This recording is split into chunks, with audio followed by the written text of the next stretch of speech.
Assalamualaikum warahmatullahi wabarakatuh.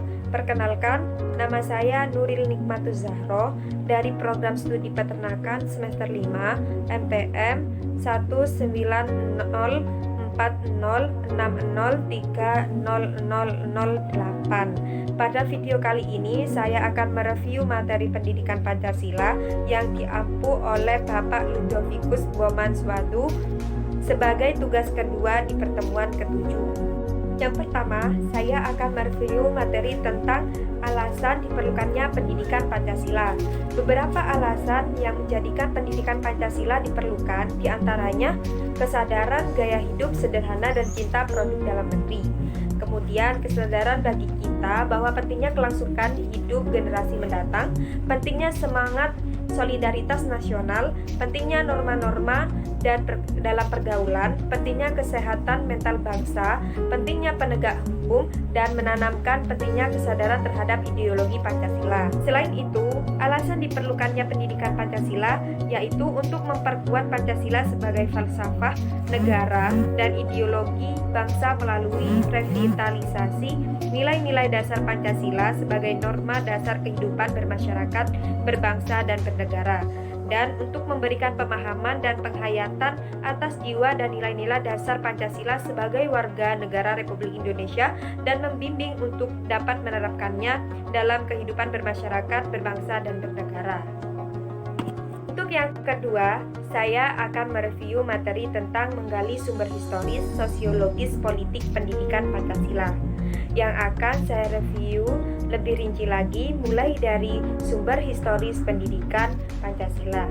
Historis juga disebut dengan cerita ataupun sejarah, di mana sejarah mempunyai fungsi penting dalam membangun kehidupan bangsa dengan lebih bijaksana di masa depan. Indonesia pernah mengalami kekalahan dengan Jepang. Kenapa? Karena perjuangan pada masa itu masih berdasarkan kedaerahan. Kurang adanya persatuan, mudah dipecah belah dan kalah dalam pembahasan ipteks termasuk dalam bidang persenjataan. Hal ini berarti bahwa apabila integrasi bangsa lemah dan penguasaan ipteks lemah, maka bangsa Indonesia dapat kembali terjajah atau setidak-tidaknya daya saing bangsa melemah. Yaitu sumber sosiologis pendidikan Pancasila. Sosiologis dipahami sebagai ilmu tentang kehidupan antar manusia. Di dalamnya mengkaji antara lain latar belakang, susunan dan pola kehidupan sosial dari berbagai golongan dan kelompok masyarakat. Di samping itu, juga mengkaji masalah-masalah sosial, perubahan dan pembaharuan dalam masyarakat. Bangsa Indonesia mendasarkan pandangan hidupnya dalam bermasyarakat, berbangsa, dan bernegara pada suatu asas kultural yang dimiliki dan melekat pada bangsa itu sendiri. Pancasila sebagai dasar negara merupakan pemberian atau ilham dari Tuhan Yang Maha Kuasa. Sebagai makhluk Tuhan, sebaiknya segala pemberian Tuhan, termasuk kemerdekaan bangsa Indonesia, ini wajib untuk kita syukuri. Dengan memberikan kontribusi pemikiran terhadap pembaruan dalam masyarakat. Kemudian, sumber yuridis pendidikan Pancasila. Negara Indonesia adalah negara hukum. Pancasila sebagai dasar negara merupakan landasan dan sumber dalam membentuk dan menyelenggarakan negara hukum tersebut. Urgensi pendekatan yuridis ini adalah dalam rangka menegakkan undang-undang yang merupakan salah satu kewajiban negara yang penting. Berikutnya yaitu sumber politik pendidikan Pancasila.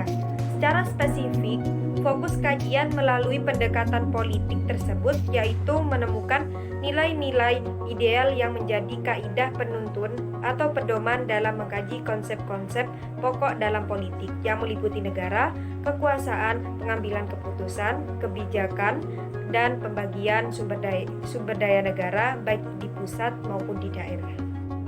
Untuk materi yang ketiga, saya akan mereview materi tentang alasan diperlukannya Pancasila dalam kajian sejarah bangsa Indonesia, di mana pada pembahasan kali ini saya akan merinci sebagai berikut.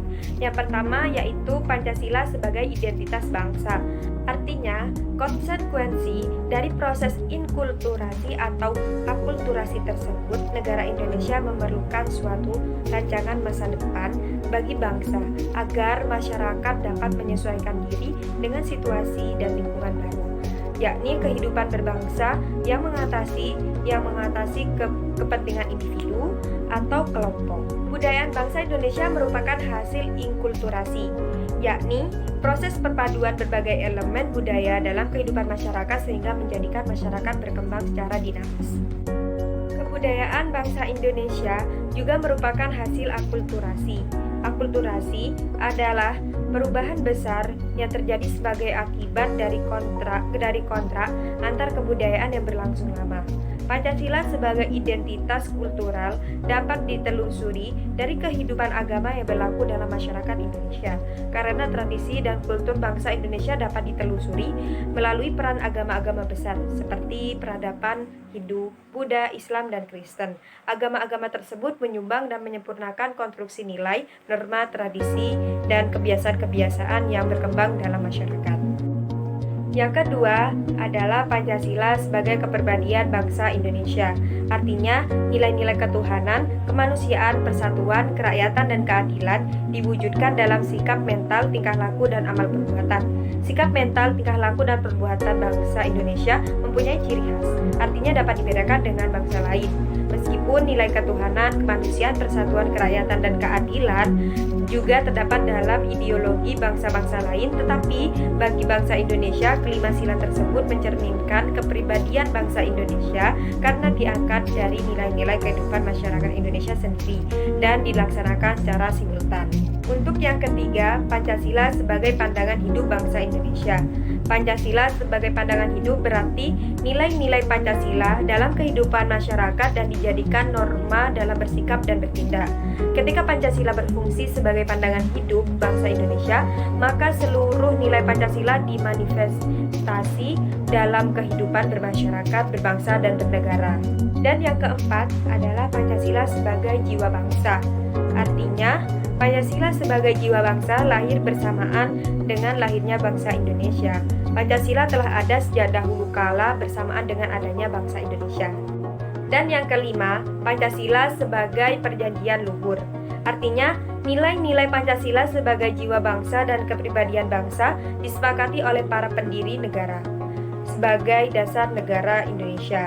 Kesepakatan para pendiri negara tentang Pancasila sebagai dasar negara merupakan bukti bahwa pilihan yang diambil pada waktu itu merupakan sesuatu yang tepat. Sekian pembahasan review materi tentang pendidikan Pancasila.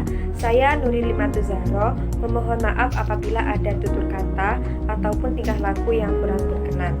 Terima kasih atas perhatiannya. Wassalamualaikum warahmatullahi wabarakatuh.